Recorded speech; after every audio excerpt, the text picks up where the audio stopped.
Howdy, it's Jim Murato, and I am still. Well, actually, I guess this is kind of the second part of our trip to Hodgenville to visit Abraham Lincoln sites. Just doing a little pan around their little main square area, and there's some video of their very cool statues of Lincoln right in the middle of town. And this, I filmed just a little bit here in town, and then I filmed some inside the museum here, which really impressed me a whole lot more than I expected it to. Not that, I wasn't expecting much, but they've got a really cool museum here that I've kind of overlooked in the past, and I'm glad I got to finally go and check it out. But this is a pretty town with this nice little downtown square area. It's obviously a roundabout, but it's just such a pretty town. This is us just kind of strolling through the museum looking at stuff.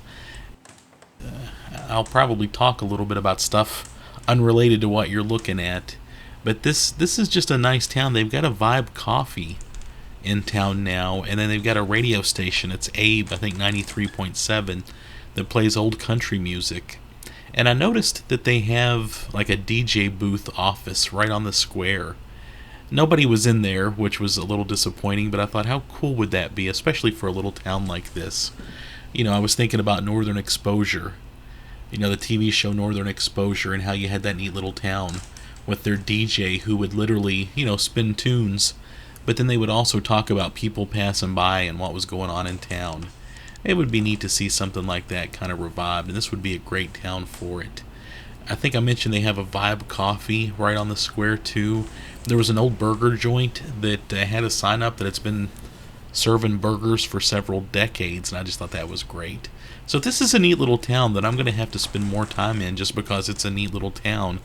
Plus, they've got all this great Abraham Lincoln history and connection. And this is a great museum, and like I said, I'm going to probably talk about unrelated stuff while you look at this museum. I love these banjos, really well done banjos up here. This museum actually, and it's the Lincoln Museum in Hodgenville. And most of what they have is, there's about 11, I think exactly 11, I have their brochure here. No, actually more than that. Life-size dioramas talking about Lincoln's life. Lots of great art like this too, and some recent paintings that are just really, really well done. Obviously, there's an emphasis on just, Lincoln-inspired art, and I thought that was pretty cool. And they had a lot of collectibles, and I like looking at that stuff too, but this is, they didn't have a whole lot of stuff that Lincoln touched or anything like that, but they had a lot of historic stuff and a lot of, more recent stuff related to Lincoln, and I thought this was a great museum in a great town. But I wanted to read to you just a couple of the historic markers out front about Lincoln's connection to Hodgenville. And one of them, there's only a couple out front, but one of them mentioned that when Abe Lincoln was born on February 12, 1809, present-day Hodgenville was known as Hodgen's Mill. It was settled in 1789 on land owned by Robert Hodgen, owner and operator of the mill. This area also included a tavern and a store. Due east of this settlement was the Kirkpatrick Stone House, which was one of the few places that Abraham Lincoln recalled from his early childhood in Kentucky. Hodgen held several important positions in Hardin County. He was one of the first justices of the Hardin County Court, served as sheriff of Hardin County, and as a member of the state legislature. Robert Hodgen died almost 1 year to the day after Abraham Lincoln's birth. 8 years after Hodgen's death, his widow, Sarah LaRue Hodgen, and their 2 sons, Isaac and John, filed a petition with the Hardin County Court to establish a town on the land of Robert Hodgen, deceased, agreeable to a plan submitted to be called and known by the name of Hodgenville. The settlement officially became Hodgenville on February 9, 1818. The Lincolns by this time were settled north of the Ohio River in southern Indiana. And on that same marker, it talks about the great seated Lincoln statue that you see in the middle of town. Adolph Weinman worked on his seated Lincoln piece in his studio circa 1909, and there's a photograph of it, and it goes on to say, the bronze-seated Lincoln statue before you was created by Adolph A. Weinman as a part of the 1909 Abraham Lincoln Centennial commemoration efforts. The Lincoln Monument Commission, chaired by Otis M. Mather, was responsible for leading these efforts. The project funding was a result of appropriations from the Kentucky General Assembly and the Congress of the United States, and was supplemented by many local donations. The statue was officially dedicated on May 31st, 1909. Weinman also created the Lincoln statue, which now stands in the Capitol Rotunda in Frankfort, Kentucky.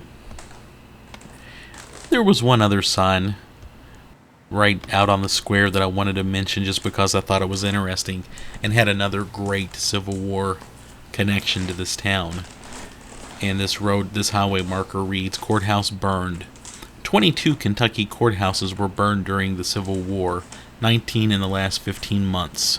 12 by Confederates, 8 by guerrillas, 2 by Union accident. The courthouse in Hodgenville was burned by guerrillas February 21st, 1865. It had been used by Union soldiers as barracks. All of the county records were saved. So that's kind of interesting that you had guerrillas, fighting down there in Lincoln's birth area. Look at this. And I'm sorry, let me go back to the museum here since we're on it. I love that little doll there. I love both of them.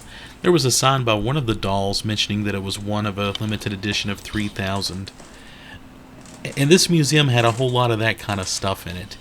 Just, kind of cool limited edition and a lot of older collectibles. I love that sort of thing. I love this old camera here, too. I don't know if I get a good look at it or not. Yeah, look at that. That's a cool scene, too. But I love the fact that they had the old camera there. And, of course, lots of Lincoln scenes. But, I was thinking that this particular museum would be so great to go to if you were a kid. I think a lot of us, if you're watching this video, most of us kind of know the Lincoln story, right? Kentucky, a couple stops in Indiana, Illinois, Springfield, New Salem. Most of us, John Wilkes Booth, Stephen Douglas, we all know the story. And it's always interesting. And I think it's cool seeing these wax figures. I love that Stephen Douglas there. Man, they nailed it with that one. Most of us know this stuff. Most of us have read it. But if you're a kid just kind of getting interested in history and Lincoln and the Civil War, this would be just such a great place to come and check out. Not heavy on the relics, but still just interesting and fun. And these scenes are great. He's courting Mary Todd. These are just nice scenes. And they had, they had a nice display of Civil War bullets on the upstairs area. They had a really well-stocked gift shop, too, here at this museum. I don't think I really filmed it much. You can see kind of how there's a upper floor right there. But they had a really nice, well-stocked gift shop. In fact, if you're traveling to this area for your once-in-a-lifetime Lincoln birth site trip, this is probably the place you'd want to stop to drop some coins. There was just a little bit more available here. That's cool. They had lots of books and other souvenirs. There's a piece of the tree that was out at his childhood cabin that marked the boundary oak, I think they called it.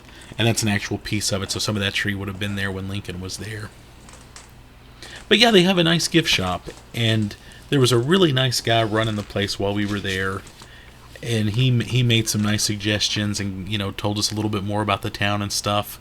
Obviously, it was just a nice place to stop and chat, with somebody else excited about history. The gift shop had some nice books.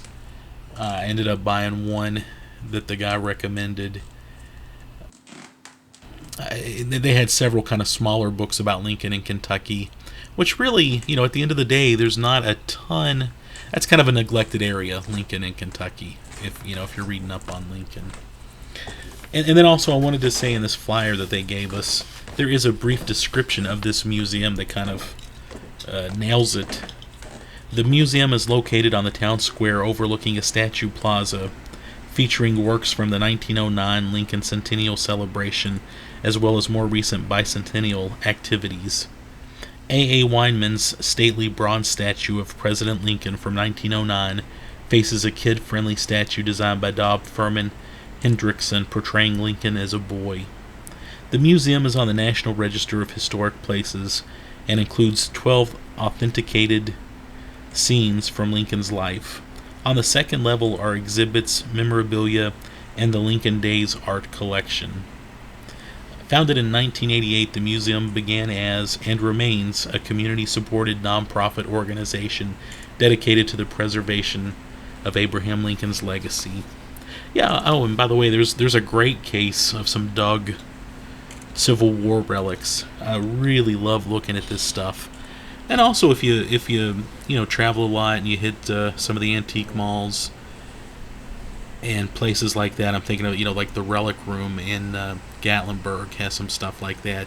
You can actually find some nice Civil War relics for a few bucks. Some of those bullets that you see there, you can find at gift shops. At places like Gettysburg too.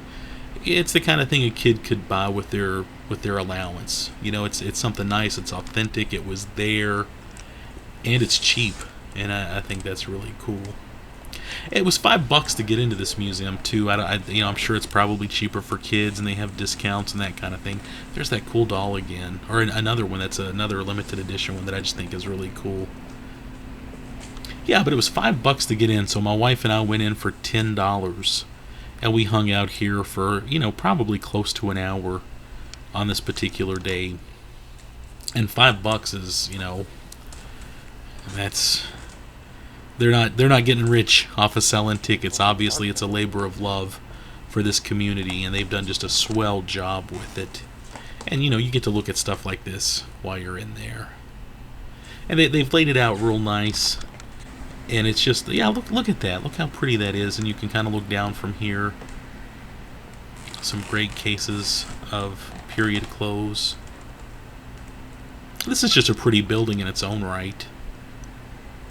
Yeah, there's something you wouldn't notice unless you look down on it. Here's some of the art that they had displayed, and that's fun to look at too. Yeah. And through the windows here, I can't remember if I filmed or not, but you can kind of look out on the square where the statues are.